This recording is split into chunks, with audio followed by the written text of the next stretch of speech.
Hey everyone, welcome back to another video. Today we'll be dealing with proclamation and attachment. ठीक है, जो कि एक process to compel appearance of person का part है. तो process to compel appearance of persons we have already dealt with summons. ठीक है, if you go to the index you might see it over here. This is here. Okay, process to compel appearance. किसका appearance? Person का. ठीक है, कि court में if we want to call the accused or the witness तो उनको कैसे बुलाया जाएगा. तो हमने समन पढ़ लिया है पिछली वीडियो पे. Warrant of arrest we have dealt with this also.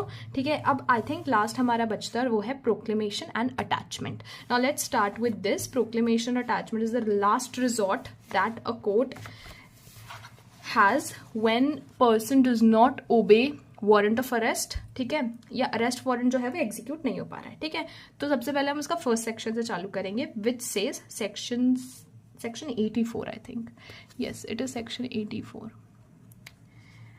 मैं अपने नोट्स से निकालती हूँ फर्दर से. ओके, सेक्शन 84 ये रहा. ठीक है, तो क्या बोल रहा है section 84? It says that proclamation for person absconding. Absconding मतलब कि एब्सकॉन्डिंग का मतलब होता है कि भाग रहा है जो बंदा. ठीक है, who is trying to get away. तो first subsection says that if the court thinks that person for whom warrant is issued is absconding और concealing due to which warrant is not being executed then such court may publish a written proclamation requiring him to appear at a specified place and on a specified time not less than 30 days from the date of publishing such proclamation. तो first subsection बोल रहा है कि अगर court को लगता है if the court thinks that कि जिस पर्सन के अगेंस्ट हमने वारंट इशू किया है, वारंट ऑफ अरेस्ट इशू किया है, वो पर्सन एब्सकॉन्ड कर रहा है, भाग रहा है, हमसे बचने की कोशिश कर रहा है. कंसीलिंग मतलब अपने आप को छुपा के रखा हुआ है उसने, जिसकी वजह से उसका अरेस्ट नहीं हो पा रहा है, due to which arrest warrant is not being executed. ठीक है, तो क्या कर सकता है कोर्ट उसके बाद?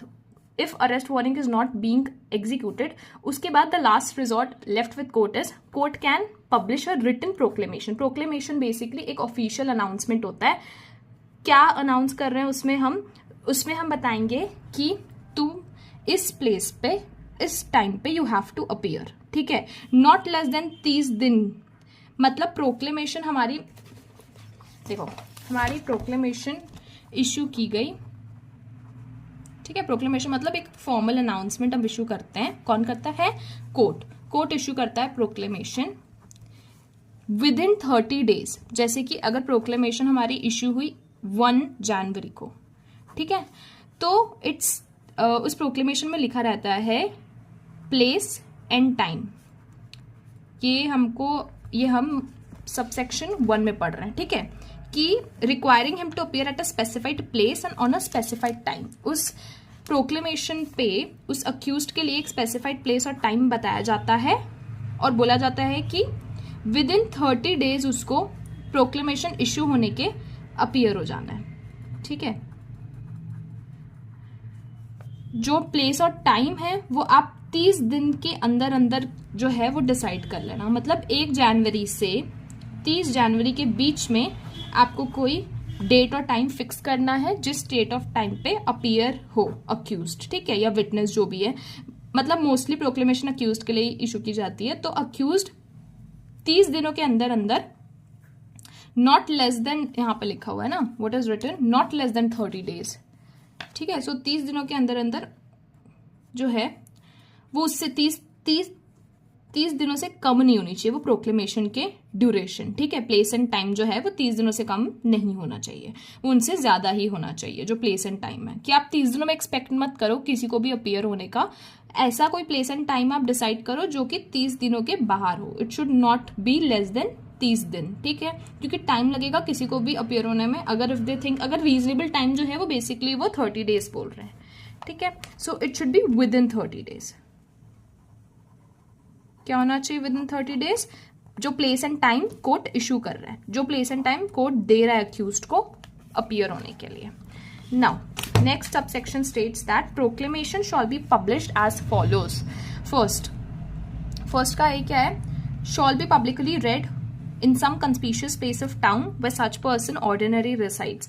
Shall be publicly read मतलब कि उसको अनाउंस करवा देना चाहिए. ठीक है, वो प्रोक्लेमेशन अनाउंस करवाई जाएगी एक ऐसे पार्ट ऑफ टाउन पे जहाँ पे वो बंदा, जिस बंदे के लिए प्रोक्लेमेशन इशू की गई है, वो वहाँ पे नॉर्मली रह रहा हो, ठीक है। दूसरा कि शॉल बी अफिक्स्ड और conspicuous part of that person's house. Affixed मतलब उसको, उस प्रोक्लेमेशन को उस पर्सन को जिसको प्रोक्लेम किया गया है उसके घर के ऐसे पार्ट में लगा देना चाहिए जो कि कंस्पिशियस, मतलब कंस्पिशन इन द सेंस कि a part where the person has a chance of noticing the proclamation, ठीक है, उस पार्ट पे लगा देना चाहिए घर के, ठीक है। थर्ड बोलता है कि to a conspicuous place of the town और village where the person normally reside, ठीक है। तो दूसरा पार्ट जो है अफिक्स कहाँ कर देना चाहिए, एक ऐसी जगह, उस डिस्ट्रिक्ट, उस टाउन की ऐसी जगह पे जहाँ पे वो पर्सन नॉर्मली रह रहा है, ठीक है। द पर्सन डिसाइड, अगर for example a person lives in a town, okay, town for example may be the person lives in Gujarat, ठीक है। गुजरात का कोई टाउन ले लो, उसमें वो वहां रह रहा है, ठीक है। तो उस टाउन के एक ऐसी जगह पे आप उस प्रोक्लेमेशन को लगाओ जहां पे वो पर्सन नॉर्मली रिसाइड कर रहा है, वहां रह भी रहा है वो, उस जगह पे आप लगाओ ताकि वो उसको देख सके, वो नोटिस कर सके, ठीक है। तीसरा है shall be affixed to some conspicuous part of the court house. अब कोर्ट हाउस मतलब कि कोर्ट जो जगह है उसके भी, कोर्ट में जो जगह है ना, कोर्ट के भी एक अच्छे पार्ट पे उसको लगाना है प्रोक्लेमेशन को, ठीक है। अब प्रोक्लेमेशन को इतनी जगह आप पब्लिकली ऑफिशियली उसको इतना प्रमोट क्यों कर रहे हो, बिकॉज अगर प्रोक्लेमेशन उस बंदे तक पहुंचेगी नहीं जिसके लिए इश्यू की गई है तो वो कैसे आएगा, राइट। वो एक लास्ट अल्टीमेटम होता है, और अगर लास्ट अल्टीमेटम उस बंदे तक पहुंचेगा ही नहीं जिसको प्रोक्लेम किया जा रहा है, तो फिर हाउ इज इट पॉसिबल कि वो पर्सन अपीयर हो बिफोर द कोर्ट। तो इसलिए इतना प्रमोट किया जा रहा है उसको, हर जगह इन्फॉर्म किया जा रहा है लोगों को, और ऐसी ऐसी जगह लगाया जा रहा है जहां पे वो उसके बंदे के नोटिस में आ जाए, ठीक है ना। सेकेंड पॉइंट है ना, ये हमारा सेकेंड पॉइंट है, if court thinks a copy may be published in daily newspaper circulating in place where such person ordinarily resides, ठीक है। अगर कोर्ट को लगता है तो एक कॉपी उस प्रोक्लेमेशन की उस न्यूज़पेपर में भी छपा देनी चाहिए जहां, जो उस एरिया में बटता हो जहां पे पर्सन रह रहा है, ठीक है। फॉर एग्जाम्पल दैनिक भास्कर या हिंदुस्तान टाइम्स, ऐसे कोई पेपर में आप छपा दो जो कि उस पर्सन के एरिया में बटता हो, वो न्यूज़पेपर उस पर्सन के एरिया में डिस्ट्रीब्यूट होता हो, ठीक है। Third, now we have third subsection, क्या बोलता है, a statement in writing by the court issuing the proclamation in manner specified in subsection 2 clause 1 shall be conclusive evidence that proclamation was published with all the requirements, ठीक है। अब समन सर्व हुआ कि नहीं हुआ, मैंने आपको पिछले वीडियो में या उससे आई थिंक प्रीवियस वीडियो में वी हैव डन समन्स, उसमें मैंने बताया था कि समन सर्व होता है कि नहीं होता है, वो हम एक सिग्नेचर से, signature act as a evidence की समन सर्व हो चुका है, ठीक है। किस बंदे का, जो बंदा रिसीवर एंड पे है उस बंदे का अगर सिग्नेचर है हमारे पास तो इट्स एन एविडेंस की समन हैज बीन सर्व्ड। अब प्रोक्लेमेशन कोर्ट ने अच्छे से सर्व की है कि नहीं की है, वो कैसे, इट वुड बी, मतलब उसको कैसे प्रूफ करेंगे, what would be the evidence.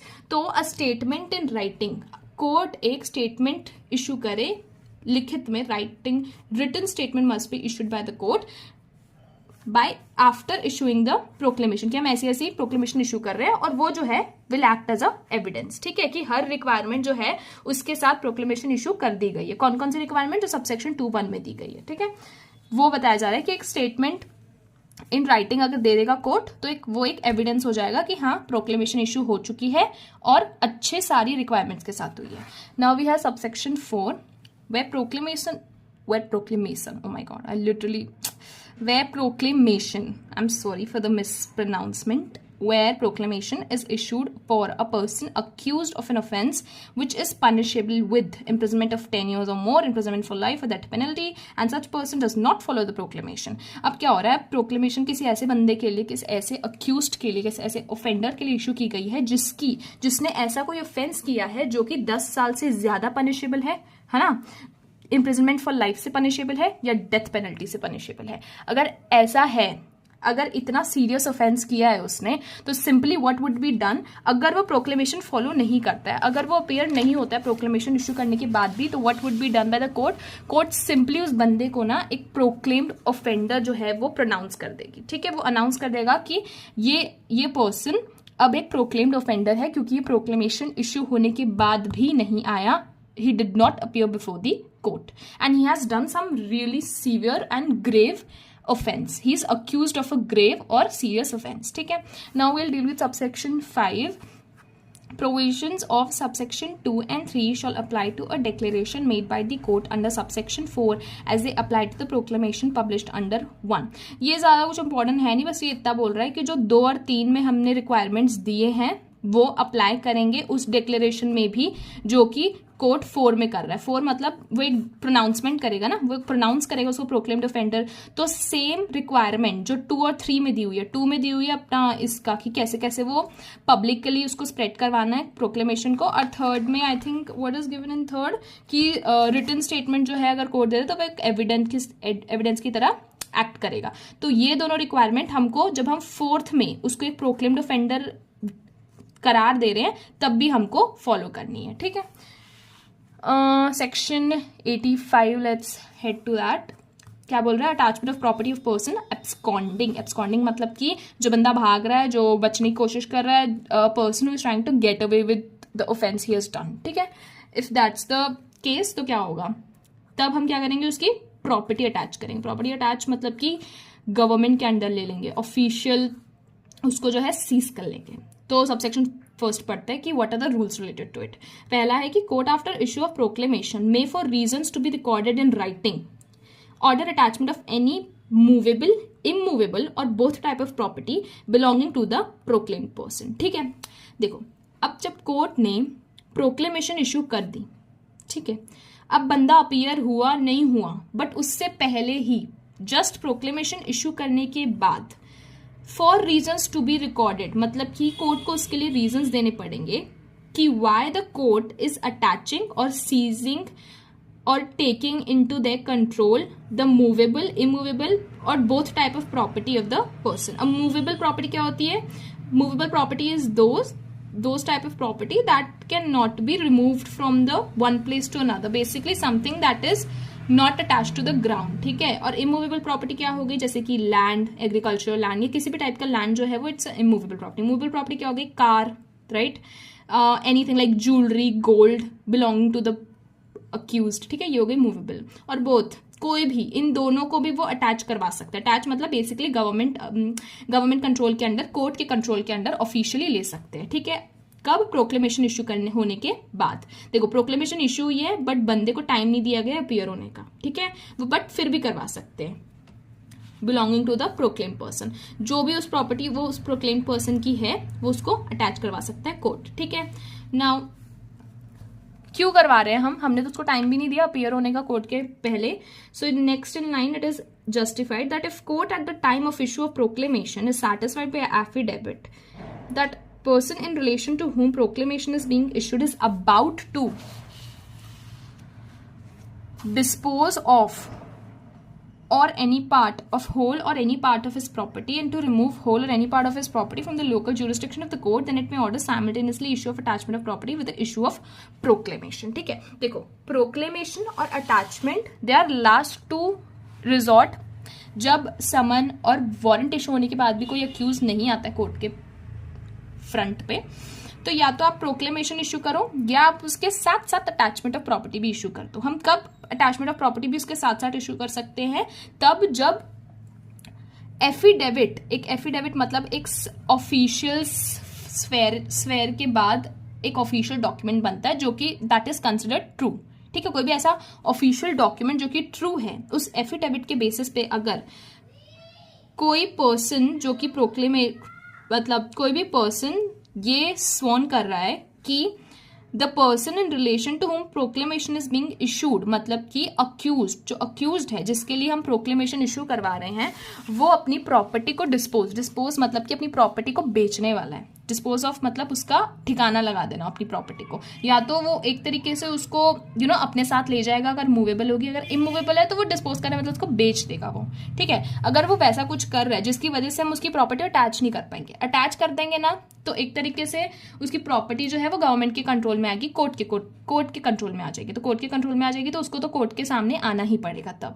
But अगर वो ज्यादा स्मार्ट बनने के चक्कर में अपनी प्रॉपर्टी को ही बेच देगा तो ऑब्वियसली उसका पैसा भी उसको मिल जाएगा और वो कोर्ट के सामने भी नहीं उसको आना पड़ेगा. ठीक है, तो अगर ऐसा हो रहा है कि एफिडेविट किसी ने बनाया है और वो बंदा बता रहा है कोर्ट को उस एफिडेविट में कि accused, we are talking about accused here, right, कि अक्यूज्ड क्या कर रहा है, अक्यूज्ड या तो अपनी प्रॉपर्टी को बेच देगा या तो फिर अपनी प्रॉपर्टी को कोर्ट के लोकल जुरिस्डिक्शन के बाहर लेके जा रहा है, ठीक है। ये मूवेबल प्रॉपर्टी को ही लेके जा सकते हैं, समझ लो कार हो गई या ज्वेलरी हो गई, ठीक है, जब वो लोकल जुरिस्डिक्शन ऑफ कोर्ट के बाहर लेके जा रहे हैं। अगर ये दो केस हो रहे हैं, एफिडेविट में उसने बताया किसी ने, okay, if somebody has sworn it in an official document, तो कोर्ट क्या करेगा, प्रोक्लेमेशन के साथ साथ साइमल्टेनियसली अटैचमेंट ऑफ प्रॉपर्टी भी इशू करवा देगा। जनरली नहीं होता है साथ में, बिकॉज अटैचमेंट ऑफ प्रॉपर्टी तो लास्ट वजह होती है कोर्ट की किसी भी अक्यूज्ड को बुलाने की या कोर्ट में अपीयर करवाने की, ठीक है, वो तो लास्ट रिसोर्ट होता ही है कोर्ट के पास। बट अगर उससे पहले प्रोक्लेमेशन में ही वो आ जाए तो अटैच नहीं करवाते। बट अगर प्रोक्लेमेशन में वो जब वो प्रोक्लेमेशन इशू करा रहा है और उसी टाइम पे कोर्ट को ये बात का एफिडेविट दिया जा रहा है कि अक्यूज जो है वो अपनी प्रॉपर्टी को ठिकाने लगा देगा, बेसिकली अपनी प्रॉपर्टी को उसके लोकल जुरिस्डिक्शन से बाहर ले जाएगा, तब वो क्या करेगा कि वो साथ साथ अपना अटैचमेंट भी इशू करा देगा। तो उससे क्या है ना, कोर्ट का नुकसान नहीं होगा और अक्यूज का फायदा भी नहीं होगा। वरना वो अपना प्रॉपर्टी बेच दिया तो अक्यूज को तो पैसे मिल जाएंगे और अक्यूज को कोर्ट के सामने भी नहीं आना पड़ेगा, ठीक है। तो that's the reason why it is done. Now subsection 2, what does it says, such order shall authorise the attachment of property belonging to such person within district in which it's made and outside such district when endorsed by its district magistrate. Order मतलब कि जब हम attachment of property का order दे रहा है कोई court, तो उससे shall authorise the attachment property belonging to such person within the, वो ऑर्डर जो है वो अटैचमेंट ऑफ प्रॉपर्टी को जो है वो ऑथराइजेशन मिल जाएगा कि हाँ अब इस बंदे की अक्यूज की जो है प्रॉपर्टी जो कि डिस्ट्रिक्ट के अंदर है वो अटैच की जाए, वो हमारे अंडर ली जाए, कोर्ट के अंडर ली जाए, ठीक है। कोर्ट उसको अब सीज करेगा, उसका ऑथराइजेशन मिल जाएगा। और अगर वो उस डिस्ट्रिक्ट के बाहर है, उस एरिया के जुरिस्डिक्शन से बाहर है, तो कौन करवाएगा उसका सीजर, डिस्ट्रिक्ट मैजिस्ट्रेट करवाएगा, ठीक है, आफ्टर एंडोर्समेंट। एंडोर्समेंट मतलब अप्रूवल के बाद डिस्ट्रिक्ट मैजिस्ट्रेट करवाएगा। ये हमने वारंट में भी पढ़ा था कि जब लोकल जुरिस्डिक्शन के बाहर होता है तो कौन कौन कैसे कैसे एग्जीक्यूट करवाता है वारंट कैसे एग्जीक्यूट होता है अगर लोकल जुरिस्डिक्शन के बाहर है। तो अब अटैचमेंट ऑफ प्रॉपर्टी कैसे होगा, जब अगर वो डिस्ट्रिक्ट लोकल जुरिस्डिक्शन के बाहर है तो कोई भी डिस्ट्रिक्ट मैजिस्ट्रेट जो है वो उसको एग्जीक्यूट करवा सकता है या एंडोर्स या अप्रूव करवा सकता है, ठीक है। Now subsection 3, if property order to be attached is a डेप्ट or other movable property, then attachment shall be made by seizure by appointment of receiver by a written order prohibiting delivery of such property to proclaimed person or to anyone of this behalf by all or any of two such methods as court things fit। तो third subsection बोल रहा है कि जब भी property जो हमको attach करनी है, जो हमको कोर्ट के अंडर लेनी है, कोर्ट के कंट्रोल के अंडर लेनी है, वो एक डेप्ट है। डेप्ट मतलब कि कैसे होता है, देखो समझो किसी बंदे ने, जैसे फॉर एग्जाम्पल का ये बहुत रियलिटी भी है, जब भी किसी को कार लेनी है, समझ लो मैं बार बार कार का एग्जाम्पल दे रही हूँ because it's like very relatable, ठीक है। कभी कभी उसको कार लेनी है तो फिर वो पूरे कैश में थोड़ी ना लेते हैं, नगद में। अगर आपकी 50 लाख की कार है तो you don't buy it in 50 lakh, right. आप बैंक से लोन लेते हो, राइट, वो आपकी लोन में चलती है, बाद में उसका इंटरेस्ट पे करते हो मंथली, ठीक है। तो उस डेप्थ की बात हो रही है। अगर कोई कार है और वो डेप्थ मतलब कि आप उसका, वो बंदा मंथली इंटरेस्ट पे कर रहा है तब उसके पास वो कार है, ठीक है। वो डेप्थ में बैंक का डेप्थ है ना, उसमें जो उसकी 50 है, उसने 50 थोड़ी ना दी, उसने डाउन पेमेंट में लिया है वो, तो बाकी का तो देना बचा है उसका, तो वो डेप्ट में है, ठीक है। अगर ऐसा कोई सीन है जिसमें वो डेप्थ में हो प्रॉपर्टी या कोई मूवेबल प्रॉपर्टी कोई भी प्रकार की, तब वो अटैचमेंट, तब उसको अटैच कैसे किया जाएगा, तब उसको कैसे लिया जाएगा, सीजर मतलब कि उसको सीज कर लेना, उसको अपने कब्जा कर लेना। दूसरा अपॉइंटमेंट ऑफ रिसीवर मतलब कि एक रिसीवर मतलब कि एक बंदा अपॉइंट कर दिया जाएगा कि इस प्रॉपर्टी को अब तू रख ले अपने पास, ठीक है। ये कौन अपॉइंट करेगा, ऑब्वियसली कोर्ट। थर्ड बोल रहा है कि by written order prohibiting delivery of such property to proclaimed person. Written order मतलब कोर्ट एक रिटन ऑर्डर देगा, this written order will state कि अब इस अक्यूज्ड को जिसकी प्रॉपर्टी है वो उसको मिलनी नहीं चाहिए। अब जैसे अगर डेप्थ है, अगर कार की बात हो रही है तो कार अगर हम रिसीवर अपॉइंट करेंगे तो हम बैंक को रिसीवर अपॉइंट कर सकते हैं। हम बैंक को ये भी रिटन ऑर्डर दे सकते हैं कि अब ये जो कार की जो property, car as a property है, वो आप अक्यूज्ड पर्सन को मत देना, ओके। और अक्यूज्ड पर्सन से रिलेटेड कोई भी पर्सन हुआ, उसका कोई फैमिली मेंबर हुआ, तो उसको भी नहीं मिलनी चाहिए ये प्रॉपर्टी, ठीक है। ये होगा। I hope it's clear with an example, otherwise तो कुछ समझ नहीं आएगा तुमको। Then we have subsection 4, if property is immovable attachment be made through collector of the district in which land is located in case of land paying revenue to the state. Immovable मतलब property मतलब land हो गई, ठीक है, land हो गया, agriculture land हो गया, बैरन लैंड हो गया, जो भी एक्सेट्रा एक्सेट्रा, लैंड मतलब जमीन. इमूवेबल है, आप उसको उठा तो नहीं सकते, उधर नहीं ले जा सकते, तो अटैचमेंट क्या होगी, कौन कराएगा अटैचमेंट, उसकी कलेक्टर ऑफ द डिस्ट्रिक्ट, उस डिस्ट्रिक्ट का जो कलेक्टर है वो करवाएगा, जिस डिस्ट्रिक्ट में लैंड है वो, ठीक है, तो उस डिस्ट्रिक्ट का जो कलेक्टर है वो करवाएगा. और जब वो प्रॉपर्टी का जो लैंड रेवेन्यू जो टैक्स है वो स्टेट गवर्नमेंट को जाता हो उस केस में, ठीक है, उस केस में कौन करवाएगा, अपना कलेक्टर करवाएगा, collector of the district. Fourth, immovable property से रिलेटेड है. And in all other cases दिया है कि मतलब अगर कोई और भी केस हुआ, इन एक्सेप्शनल सर्कमस्टांसेस क्या होगा, बाय टेकिंग पोजेशन. आप कैसे मूवेबल प्रॉपर्टी को अटैच करोगे, करवाएगा तो कलेक्टर, बट कलेक्टर भी क्या करेगा, पोजेशन में ले लो, पोजेशन मतलब अपने कब्जे में ले लो, ठीक है, अपने ओनरशिप में ले लो, ओनरशिप तो नहीं, आप ओनर नहीं होगे उसके, बट एक तरीके से वो आपके पास रहेगी, ठीक है, bye appointment of receiver. Receiver मतलब एक बंदे को अपॉइंट कर दो कि तू अब इस प्रॉपर्टी को रख ले. Third, by written order. वही रिटन ऑर्डर सेम है, ये जो पिछले हमने सबसेक्शन में पढ़ा कि रिटन ऑर्डर आप ये दे दो कि इस बंदे को प्रॉपर्टी की डिलीवर नहीं करना, या इस बंदे से रिलेटेड, इस अक्यूज से रिलेटेड कोई भी पर्सन हो तो उसको भी प्रॉपर्टी डिलीवर मत करना. By all or any of the two methods as court thinks fit. By मतलब ऊपर वाले कोई भी एक मेथड या कोई भी दो मेथड जो भी कोर्ट को ठीक लगता है, ऊपर mentioned, that can be attached in that way. Okay. Subsection 5, if property attached consists of livestock perishable nature then court may order immediate sale. अब livestock और perishable nature क्या हुआ कि प्रॉपर्टी कोई ऐसे स्टेट में है जिससे कि उसका जो यूजफुलनेस है, उसकी जो यूटिलिटी है वो खराब हो रही है, ठीक है. लाइवस्टॉक क्या होता है, कभी कभार अगर वो एग्रीकल्चर प्रॉपर्टी है और वहाँ पे अपना सामान रखा हुआ है, समझ लो एनिमल्स भी हैं, ठीक है, अब एनिमल्स हैं और प्रॉपर्टी भी है, तो आप उनको बेचने की सोचोगे ना कि आप उनको पालोगे. आप कौन पालेगा भाई, कोर्ट थोड़ा ना पालेगा उन एनिमल्स को, right. So what you will do is, एक तरीके से है तो प्रॉपर्टी ही, ठीक है, और पेरिशेबल नेचर की है, मतलब कि वो बहुत जल्दी खराब हो सकती है, पेरिश हो सकती है, खत्म हो सकती है, रियून हो सकती है. अगर वैसी है प्रॉपर्टी का नेचर, ठीक है, तो कोर्ट क्या करेगा, उसका इमीडिएट सेल ऑर्डर कर देगा, मतलब इसको बेच दो, अब इसका कुछ नहीं हो सकता, ठीक है. जब वो पेरिशेबल नेचर की है तो प्रॉपर्टी को सिंपल है बेच दिया जाएगा.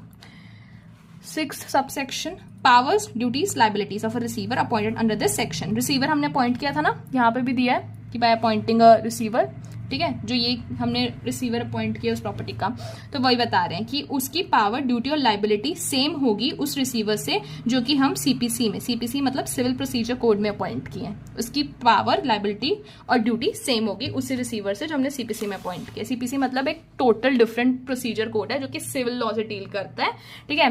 तो ये सिर्फ लिख लेना, सबसेक्शन 6, ज्यादा उस पर ध्यान देने की जरूरत नहीं है, सीपीसी भी पढ़ा नहीं हमने, ठीक है, तो फिर कोई ज़रूरत नहीं सीपीसी को इतना ध्यान देने की, जो सिंपल लिखा है उसको याद कर लो बस. Section 1686, okay. Identification and attachment of property of proclaimed person. Court may, with a written request from the police officer, not below the rank of superintendent of police or commissioner, police literally, superintendent of police or commissioner, initiate the process by requesting assistance from a court to an authority or an authority in contracting state for forfeiture, attachment, identification of property of proclaimed offender. अब order तो दे दिया कि इसकी property जो attach कर दी जाए, तो उसका आइडेंटिफिकेशन और उसको कब्जे में लेंगे कैसे, कौन लेगा, तो court basically with a written request from police officer, ठीक है, मतलब पुलिस ऑफिसर देगा कोर्ट को एक रिक्वेस्ट देगा कि भाई not below the rank of superintendent of police, इस रैंक के बिलो से कोई भी पुलिस ऑफिसर ना दे रिक्वेस्ट, इस रैंक का इस रैंक के ऊपर से ही दे रिक्वेस्ट देगा कि इस प्रोसेस के लिए ऑथराइजेशन दी जाए और असिस्टेंस दिया जाए, ठीक है. स्टेट की तरफ से ऑथराइजेशन कौन देगा, कोर्ट देगा. किसको देगा, सुपरिटेंडेंट ऑफ पुलिस को या कमिश्नर को देगा कि अब हम तुमको असिस्टेंस प्लस ऑथराइजेशन दे रहे हैं अटैचमेंट के लिए, आइडेंटिफिकेशन के लिए और फोरफीचर के लिए ऑफ द प्रॉपर्टी. फोरफीचर मतलब बेसिकली जो उसका बेच के आपको जो पैसा मिलेगा, फोरफीचर उसको बोलते हैं. फोरफिट मतलब उसको गिव अप कर देना बेसिकली, तो गिव अप मतलब प्रॉपर्टी को दे देना किसी को. अटैचमेंट मतलब अपने कब्जे में ले लेना, और आइडेंटिफिकेशन इज बेसिकली उसका पता लगाना कि इसकी प्रॉपर्टी क्या क्या है. Next subsection 87, it states that claims and objections to attachment. Okay, if against proclaimed person attached property within 6 months, a claim is preferred or objection is made by any person other than the proclaimed one on the ground that claimant and objector is in trust in such property and the such interest is not liable to attachment under section 85. ठीक है, अब देखो accused की property को attach किया गया, ठीक है, उसके 6 महीने के अंदर अंदर अगर कोई क्लेम या ऑब्जेक्शन, क्लेम मतलब कि क्या होता है, फॉर एग्जाम्पल आप ले लो कि एक पापा की मतलब ग्रैंडफादर की प्रॉपर्टी जो है वो फादर को मिलती है, ठीक है, तो उस फादर अगर उस ग्रैंडफादर के बेसिकली 2 बच्चे, ग्रैंडफादर इन द सेंस कि कोई फादर के 2 बच्चे, फॉर एग्जाम्पल 2 बेटे हैं, ठीक है, तो 2 बेटे में से एक अक्यूज्ड है, तो आपने अक्यूज्ड की प्रॉपर्टी, आपने बोला कि अक्यूज्ड की प्रॉपर्टी को सीज कर लो, अक्यूज की प्रॉपर्टी को अटैच कर लो, और अभी उस प्रॉपर्टी का डिवीजन नहीं हुआ है, ठीक है, प्रॉपर्टी वो दोनों की है बट डिवीजन नहीं हुआ है, ठीक है, तो आपने प्रॉपर्टी तो एक बंदे मतलब है वो दोनों की, तो आपने अक्यूज के साथ साथ उसके भाई की प्रॉपर्टी भी सीज कर ली, है ना, करी ना।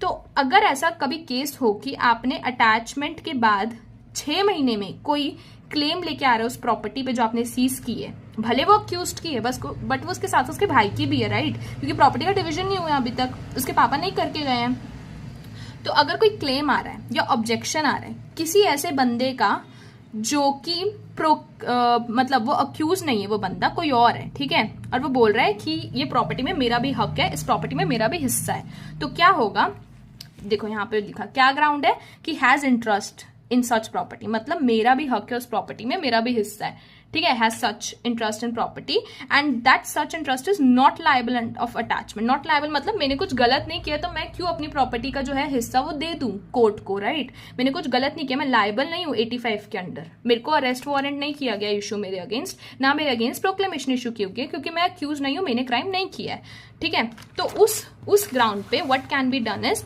The claim and objection shall be inquired into and allowed and disallowed as whole or in part. तब क्या होगा, क्लेम और ऑब्जेक्शन जो भी दिए गए उसकी इंक्वायरी बैठेगी, पहले तो कोर्ट इंक्वायर करेगा कि क्या ये इसकी प्रॉपर्टी है, क्या इसके पापा ने इसको इन पापा ने 2 बच्चों को दी है, ठीक है, जो भी है इंक्वायरी होगी एक्सेट्रा एक्सेट्रा। उस इंक्वायरी के बाद या तो उस क्लेम को अलाउ करेंगे या तो डिसअलाउ करेंगे, या तो होल कर सकते हैं, होल मतलब पूरे क्लेम को, जितनी प्रॉपर्टी वो क्लेम कर रहा है उतना दे दे, या तो फिर part, only a part of that property जो है वो उसको दे दें, ठीक है, वो कोर्ट पे डिपेंड करता है, वो कोर्ट की इंक्वायरी पे डिपेंड करता है कि उन्होंने किस बेसिस पे उसको प्रॉपर्टी देने का डिसीजन लिया है। Next provision provided that in the event of death of the claimant और objector it can be continued by the legal representative. अगर क्लेमेंट और ऑब्जेक्टर मतलब जिसने हिस्सा मांगा अपनी प्रॉपर्टी पे, जिसने बताया कि ये मेरी प्रॉपर्टी है जो अटैच की गई है उसमें मेरा भी हक है, अगर वो मर जाते हैं तो उनके लीगल रिप्रेजेंटेटिव जो है वो इस केस को कंटिन्यू कर सकते हैं, सूट को कंटिन्यू कर सकते हैं। Subsection 2 states that such claim and objection shall be made in the court which issued the proclamation and in case of section 85(2) in court of chief judicial magistrate। जिस court ने proclamation issue की उस court के पास ही आप जाके claim or objection करना, ठीक है। फॉर एग्जाम्पल अगर जुडिशियल मजिस्ट्रेट 2nd क्लास ने प्रोक्लेमेशन की है तो आप उन्हीं के पास जाओगे, जुडिशियल मजिस्ट्रेट 2nd क्लास के पास। और अगर सेक्शन 85 का 2 है, 85 का 2 क्या बोल रहा है कि जब लोकल ज्यूरिसडिक्शन के बाहर होती है प्रॉपर्टी तब आप किसके पास जाते हो, डिस्ट्रिक्ट मजिस्ट्रेट के पास जाते हो। तो अगर आप डिस्ट्रिक्ट मजिस्ट्रेट के पास जा रहे हो तो उसका जो क्लेम या ऑब्जेक्शन है वो चीफ जुडिशियल मजिस्ट्रेट के पास जाएगा, ठीक है। अगर डिस्ट्रिक्ट मजिस्ट्रेट के पास अगर आप डिस्ट्रिक्ट मजिस्ट्रेट के पास अटैचमेंट ऑफ प्रॉपर्टी के लिए जा रहे हो तो उसका क्लेम आपको चीफ जुडिशियल मजिस्ट्रेट के पास लेके जाना है, उस प्रॉपर्टी का क्लेम या ऑब्जेक्शन, ठीक है। ये 85(2) में दिया, you can read it once if you don't remember what I explained previously in 85(2). तो अभी subsection 3 देखते हैं। Every such claim shall be inquired by the court it is preferred or made. In case of claim made to CJM, he may dispose it off to any magistrate or subordinate to him. अब claim जिस court में किया है वही court inquire करेगा, ठीक है। जिस कोर्ट में आप अपना क्लेम डालोगे वही कोर्ट इंक्वायर करेगा, ये लिखा है। और सेकेंड, अगर क्लेम CJM को किया गया है, ये वाले में if the claim is made to CJM तो CJM अपने कोई भी सबऑर्डिनेट मजिस्ट्रेट, अब CJM के नीचे क्या आता है, CJM के सबऑर्डिनेट आता है judicial magistrate 2nd class, right, और उससे नीचे आता है जुडिशियल मजिस्ट्रेट 1st क्लास। तो इन दोनों में से वो किसी को भी क्लेम इंक्वायर करने के लिए दे दे केस, ठीक है, किसी भी सबऑर्डिनेट को, subordinate to him. Now subsection 4, any person whose claim or objection has been disallowed in whole or part by an order under subsection 1 may within 1 year institute a suit to establish the right which he claims, but subject to result of the suit if any order is passed and shall be conclusive. अब देखो कोई भी claim और objection अगर reject कर दिया गया है, reject मतलब देखो मैं आपको यहाँ पे explain करती हूँ.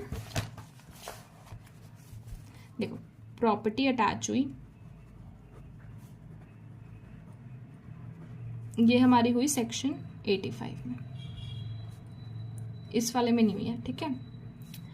बट क्लेम या ऑब्जेक्शन आ रहा है हमारा सेक्शन 87 में, 87 के 1 में. फिर उसके बाद इंक्वायरी हुई. इंक्वायरी किसके पास होगी? उसी कोर्ट के पास होगी जिसके पास ऑब्जेक्शन आया है.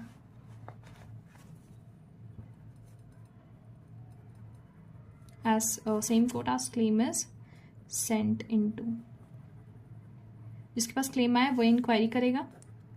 उस इंक्वायरी के बाद अगर क्लेम जो है रिजेक्ट हो गया, इफ क्लेम रिजेक्टेड, तो उसके अगेंस्ट आप अपील का suit, you can file an appeal of, और you can file a suit, यहाँ पे सूट लिखा है तो सूट ही करता है. You can file a suit with in 1 year उस अपील के अगेंस्ट, मतलब उस रिजेक्शन के अगेंस्ट आप एक सूट फाइल कर सकते हो 1 ईयर में. ये दिया हुआ है सबसेक्शन 4 में, जो मैं भी आपको एक्सप्लेन कर रही हूँ. उस रिजेक्शन के against you can file a suit with in 1 year, ठीक है. और जब वो सूट डिसाइड हो जाए, सूट का जजमेंट आ जाए, that judgement would be final. उस सूट की जजमेंट वुड बी फाइनल. फिर उसके बाद आप कोई भी उस, जब ये सूट आपने एक साल के विद इन आपने फाइल कर दिया, जब ये सूट जो है उसकी जजमेंट आ जाए, जब वो डिसाइड हो जाए, कोर्ट जब डिसाइड कर लेगा ये केस, तब वो जो होगा वो हो जाएगा फाइनल. फिर आप उसके अगेंस्ट कोई अपील नहीं दे सकते हो. It becomes non appealable. किस में दिया है? ये दिया है सबसेक्शन 4 में, ठीक है. That's what I am trying to explain this subsection 4. ऐसा प्रोसेस होता है जब भी आप किसी की प्रॉपर्टी अटैच कर रहे हो 85 में और उसके अगेंस्ट के कोई क्लेम या ऑब्जेक्शन आ जाए 87(1) में, उसकी सबसे पहले इंक्वायरी होगी, ठीक है. वही कोर्ट करेगा जिस पे क्लेम किया गया हो, उसी कोर्ट जो है वो इंक्वायरी कंडक्ट करवाता है. इंक्वायरी के बाद अगर इन्होंने क्लेम जो है वो रिजेक्ट कर दिया तो आप उसके अगेंस्ट एक सूट जो है फाइल कर सकते हो 1 साल के अंदर. अब जो उस सूट की जजमेंट आएगी वो फाइनल होगी, वो नॉन अपीलेबल होगी. आप उसके अगेंस्ट कोई अपील फाइल नहीं कर सकते हो. ये दिया हमारा सबसेक्शन 4 में, ठीक है. This institute of suit establish the right which he claims but subject to the result of the suit if any order is passed then that should be conclusive. Conclusive मतलब it should be terminal. It does not extend from there. Okay, now we have section 88, release, sale and restoration of attached property. If proclaimed person appears within specified time in the proclamation, court shall make an order releasing the property from the attachment. Simple है. proclaim, जो भी person को proclaim किया गया है, बुलाया गया है, वो appear हो जाता है within the time specified, तो उसकी property को है जो release कर दिया जाएगा attachment से, अपने कब्जे से कोर्ट उसको release कर देगा. Subsection 2 states that if proclamation person does not appear within the specified time in the proclamation, property shall be the disposal of state government. अगर जिस टाइम पे उसको बुलाया गया है, प्रोक्लेम किया गया है अंडर द प्रोक्लेमेशन, वो नहीं आता है, तब प्रॉपर्टी जो है वो स्टेट गवर्नमेंट के डिस्पोजल पे होगी. स्टेट गवर्नमेंट उसको जैसे चाहे वैसे या तो बेच दे या तो रख ले, ठीक है. बट यहाँ पे कुछ हमारे एक्सेप्शंस हैं कि it shawl not be sold. State government उसको तब तक नहीं बेच सकती जब तक के 6 महीना नहीं हो जाता from the date of attachment. मतलब कब्जा लेने के बाद, डेट ऑफ अटैचमेंट मतलब अपने अंडर उसको कंट्रोल करने के बाद, अंडर देयर कंट्रोल लेने के बाद 6 महीने तक वो नहीं बेच सकते. स्टेट गवर्नमेंट या कोर्ट 6 महीने तक उस प्रॉपर्टी को नहीं बेच सकता. दूसरा है until any claim or objection made under section 87 has been disposed. और दूसरा ये भी है कि अगर कोई क्लेम या ऑब्जेक्शन आया है उस प्रॉपर्टी के अगेंस्ट कि उस प्रॉपर्टी में मेरा भी हिस्सा है, अगर कोई ये बंदा बोल रहा है ठीक है, जब तक कि वो क्लेम या ऑब्जेक्शन डिस्पोज्ड, मतलब कि वो क्लेम और ऑब्जेक्शन सेटिस्फाई हो जाता तब तक के भी आप उसको नहीं बेच सकते हो, ठीक है। Next is unless. Unless it is subject, unless मतलब कि अगर वो प्रॉपर्टी स्पीडी और नेचुरल डीके, मतलब वो जल्दी खराब होने वाली है, ठीक है, ऐसी कोई प्रॉपर्टी है जिसका life span I would say या शेल्फ लाइफ इफ यू से बहुत ज्यादा नहीं है, ठीक है, वो जल्दी खराब हो सकती है, ठीक है। For example what is something that can be destroyed easy, like किसी की भी शेल्फ लाइफ अगर बहुत कम हो तो वो प्रॉपर्टी को आप बेच दो, सिंपल एज दैट, ठीक है।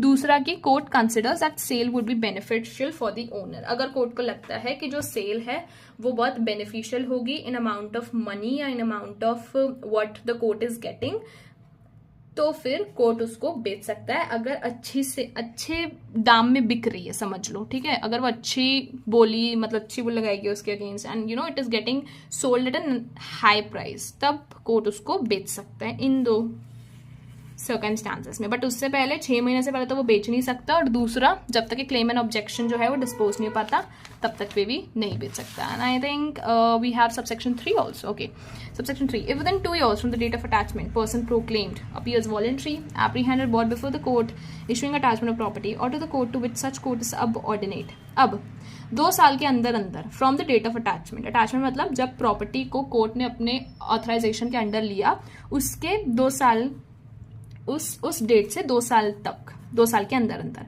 अगर जिस बंदे को, जिस अक्यूज्ड को हमने प्रोक्लेम किया है, ठीक है, जिसको हमने बुलाया है, वो आ जाता है खुद ही, उसको कोर्ट के सामने लाया जाता है, या फिर court or to court to which such court is subordinate, या कोई उस कोर्ट के सबऑर्डिनेट कोर्ट के पास आ जाता है वो, है ना। एप्रीहेंडेड इज बॉट मतलब लाया जाता है उसको कोई सबऑर्डिनेट कोर्ट के पास, तो and proves to satisfaction of such court that he did not abscond, conceal himself for purpose of avoiding execution of warrant and he had not got such notice of proclamation।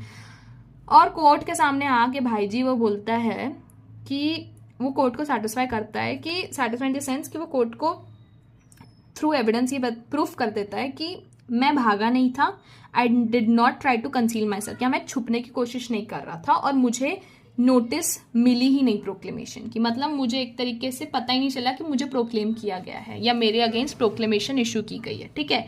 अगर ये 2 case है कि वो proof कर दे कि मैं भाग नहीं रहा था, दूसरा वो ये प्रूफ कर दे कि मेरे को प्रोक्लेमेशन की नोटिस ही नहीं मिली, अगर ऐसा हो रहा है, ठीक है, जब वो कोर्ट के सामने आ गया 2 साल के अंदर from the date of attachment, तो क्या किया जाएगा, then such property if sold then net proceed of the sale. Net proceed मतलब अगर वो प्रॉपर्टी, जो उसकी प्रॉपर्टी अटैच की, वो बेच दी गवर्नमेंट ने, तो उसका पैसा, net proceed of the sale, उस पूरा प्रॉपर्टी के बेचने का पैसा। दूसरा, अगर कुछ पार्ट बेच दिया उन्होंने, if part only sold then net proceed of sale plus residue of the property, ठीक है। Let me explain to you this way. देखो अब वो आया, ठीक है, अब समझ लो जैसे उसकी प्रॉपर्टी है ये, अगर गवर्नमेंट ने पूरी प्रॉपर्टी बेच दी, उस प्रॉपर्टी का जो मनी है तब आप दे दो उसको अक्यूज्ड को, you will give it to the accused, ठीक है, जब आपने पूरी प्रॉपर्टी बेच दी। अब अगेन ये प्रॉपर्टी है, आपने हाफ प्रॉपर्टी बेची, मतलब ए हिस्सा बेच दिया प्रॉपर्टी का, ये आपने बेच दिया, तो इसकी क्या मिला आपको, मनी। तो ये मनी जो इस प्रॉपर्टी को बेचने के बाद मिली, और ये बी हिस्सा, half part of the property जो ये बचा, ये दोनों किसको जाएगा, अक्यूज्ड को, पार्ट ऑफ प्रॉपर्टी।